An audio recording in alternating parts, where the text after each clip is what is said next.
Hi everybody, my name's Kristen Cassio. I'm a CPAP user. I've been using my CPAP for 4 or 5 years at this point. Really happy with it for my treatment of obstructive sleep apnea, but it can be really difficult when you're first getting started or even first adjusting in those couple of months using your CPAP machine. So I wanted to give this video so that we can go through my top tips of getting started with CPAP. So take it from someone who has been there.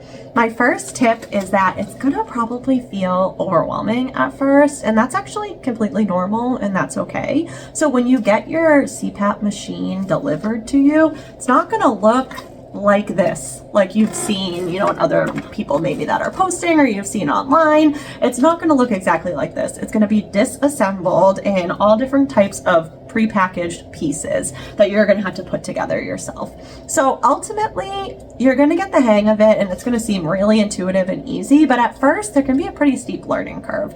So if you have somebody in your life, a supportive person, maybe a bed partner if you have one, that's able to help you out, either by providing that support of just being there or maybe even putting the machine together with you or for you the first time, that may help you just get over some of those feelings of being really overwhelmed with the process. So most people, the facts are that most of us that have sleep disorders have gone through several years of misdiagnoses and not really knowing what's going on and trying other things, before we ultimately found out that we have a sleep disorder that needs to be treated with something like a CPAP machine. So if you think about that, there's a lot of emotional pieces. It can be really loaded when you finally get that diagnosis of sleep apnea and are told that you have to try out a CPAP machine. So maybe you're thinking that it's not even going to really help you because you've gone through so many other, missed opportunities and missed treatments in the past,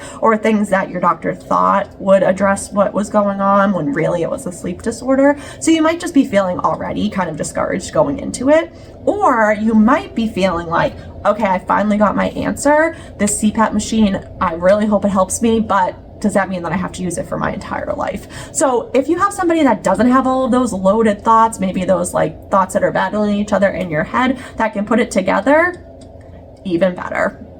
Next, you do want to put on a calendar, maybe your phone calendar, an agenda, when you need to reorder and replace your CPAP supplies. This is really important because we all know how busy life gets, but you can kind of turn around sometimes and it's been a month and you need to reorder some of your supplies because the supplies will wear down over time. You're using it every single night, hours and hours at a time. So things like your mask and the hose, the chamber, everything can wear out over time. So it's really important to replace them, but it can be really confusing because different supplies need to be replaced at different time intervals. Some of them are 1 month, some of them 3 months, some 6 months, and probably the number one forgotten thing that needs to be replaced every 1 to 2 weeks, depending on your machine, is the filter. So on the ResMed machine, there's a little chamber right here that has a small air filter in it that you really want to make sure that you have enough of and that you replace, because ultimately that air that it's taking in from the environment around is going through your tube and is going into your airway. So next, you want to see if your machine, and most of them do, your machine has an associated app that you're able to download so that you can see in real time your CPAP statistics. So for the ResMed machine that I have, they have an app called the My Air app. So once you're settled and it's, put together and you've tried it out, you can tackle getting signed up for that app. The app is great because it connects directly, to your machine. So it will give you that data around how long you had the machine on, how many apneas or hypopneas you might have had during the night, how many times you got up, took it off, as well as any leaks that might be impacting you and impacting the success of your machine. The next thing that I really like to tell people when they're first getting started with CPAP machine is that you can actually change some of the settings on your CPAP yourself. So there are things that are called comfort settings on your CPAP machine.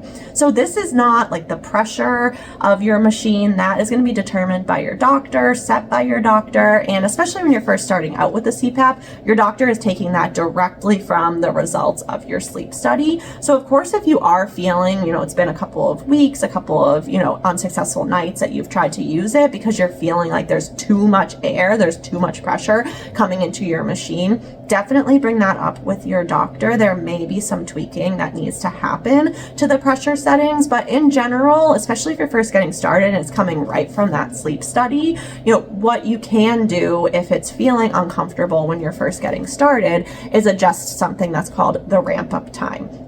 So on your CPAP machine, the ramp up time basically means the amount of time that it takes from when you turn on your machine to when the machine reaches the max air pressure coming through the tube and ultimately going into your airway. So that pressure is what's going to keep your airway open throughout the entire night and ultimately treat your sleep apnea and reduce those apneas and hypopneas that you've been experiencing without the CPAP. But if you're somebody that knows that, you don't fall asleep right when your head hits the pillow, it's going to take you 20, 30, more than that minutes, and you turn on the machine and just all of the pressure is really hard for you to get used to, you can change the ramp up time. So on this ResMed machine, it actually is the very first option that is on the My Options menu. It says ramp up time, and you can either have it auto, you can have it sort of get to the max pressure, or you can increase it all the way up to 45 minutes. And then similarly, there are other settings that you can change around, the humidity that's going to be going through your tube. If you're waking up and it seems like there's water, accumulating in the tube or water droplets going from the tube into your mask, look at the humidity settings and you can change the temperature on that. So this My Options tab has so much on here that you want to play around with. There's climate control, a tube temp, the ramp time, which I mentioned before, and there's also something called run a mask fit. So that's pretty good too because it will blow some air through, and before you're asleep, you can see, are there any pieces where this is leaking? So sometimes with your mask, depending on the fit, you might experience some leaks. And so my next tip is try out different masks until you're confident that you have the one that is going to be the best fit for you. There are all kinds of different masks. You can see them, online. You can see them through Sleep Play, all of the masks that they offer for consumers and users of CPAP machines. But most people, do go through a couple masks before they find the one that is going to be the best fit for them. I myself have gone through probably 2 or 3 different mask types before I landed on this one that has been really successful for me. And especially, paying attention to where this tube is, where the tube connects. So based on how you sleep, if you sleep on your back, if you sleep on your side, if maybe you roll all over the place during the night, there are different places where it's going to make more sense for your tube to be. So for example, I sleep on my back the majority of the time, so it's better for my mask for the tube to be up here. I can just pop it over my pillow, but side sleepers often will have a tube that connects to the mask or connects to the front of their face instead. Lastly, it is okay to just start out trying your mask in your CPAP machine a few hours at a time. It's definitely an adjustment period. I mean, you think you've gone X number of years in your life not putting something on your face every night when you go to sleep. So now you have to adjust to it. So it's okay if, you only are able to tolerate it for a few, hours at a time during the night when you're first starting. If you have sustained, over months an inability to keep your CPAP mask on and use the machine all throughout the night, you definitely want to consult with your doctor about that. But any amount of time that you have the CPAP on, it's going to be better than no time at all. And one thing that a lot of people will do to get used to it so that, they're a little more comfortable during the night is wearing the mask for a couple of hours during the day, while you're watching TV, maybe while you're doing, some little cleaning around the house, just to kind of get used to it actually physically being on your face. And you can adjust how tight it is too. That way, you're a little more used to it when your head hits the pillow. So all that to say, CPAP is such a great treatment option for so many people. It's made an incredible difference in my own journey with my sleep disorder, which, like a lot of people, I didn't know I had for many years of my life, but I've experienced great success with this CPAP machine after I was able to use some of those tips, take the time to adjust it and not be too hard on myself when it felt a little bit uncomfortable and awkward at first. So I hope that those tips are helpful. Let us know if there's anything else, put in the comments or let me or let Sleep Play know if there's anything else that it would be helpful to hear about setting up your CPAP machine. But I wish you all happy, restful nights.